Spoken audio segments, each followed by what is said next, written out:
अधिक माहिती जाणून घेऊ आमच्या तसंच आपल्यासोबत आता जोडले गेलेले आहेत शिवसेना ठाकरे गटाच्या प्रवक्त्या सुषमा अंधारे। सुषमा ताई, परभणीमध्ये परिस्थिती हाताबाहेर जात असल्याचं पाहायला मिळतंय, जाळपोळ झाली आहे, दगडफेक करण्यात येते, कसं बघताय?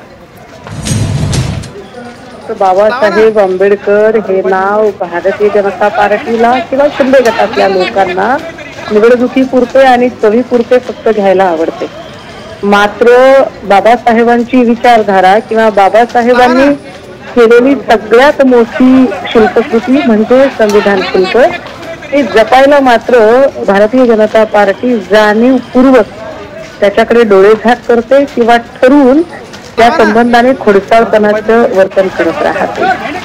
परभणीमध्ये जो एकूण वर्ग आहे, परभणीमध्ये आंबेडकरी चळवळीचे एक चांगलं वातावरण आहे आणि ज्या चळवळीतल्या लोकांनी, असंख्य नावं तिथली सांगता येतील, ज्या लोकांनी तिथले बाबासाहेबांचा भव्य दिव्य पुतळा उभा केला असेल किंवा खाली ज्या अनेक गोष्टी आहेत त्यातली जर संविधानाची प्रतिकृती अशा पद्धतीने जर कोणी उद्ध्वस्त करत असेल तर निश्चितपणे ही गंभीर बाब आहे।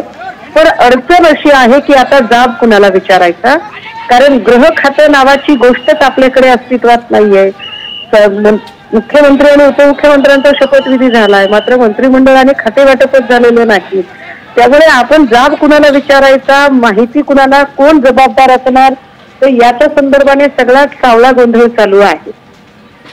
हे गंभीर आहे सगळं। पण मग सुषमाताई, तुम्ही म्हणताय की पुन्हा ही संविधान ज्यांना प्रिय नाही त्यांची सगळ्यांची ही प्रयत्न आहेत आणि मुळात तुम्ही भाजपला जबाबदार धरताय या सगळ्यामध्ये, भाजप शिंदे गटाला? नाही, शिंदे गटाचा आता काही प्रश्नच येत नाही, लक्षात घ्या। आता शिंदे गट ही फक्त कठपुतली बावली आहे। प्रश्न हा आहे की 132चा आकडा घेणाऱ्या आणि मुख्यमंत्री पदाची शपथ घेणाऱ्या देवेंद्रजींकडून खाते वाटप कधी होणार आहे?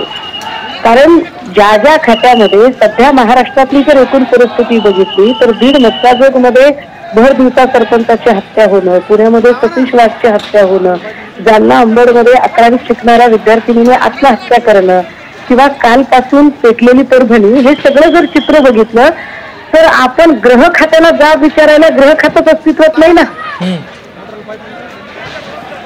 नक्कीच सुषमाताई, आपण सविस्तर प्रतिक्रिया दिलीत, सामटेविषयी बोललात त्यासाठी धन्यवाद।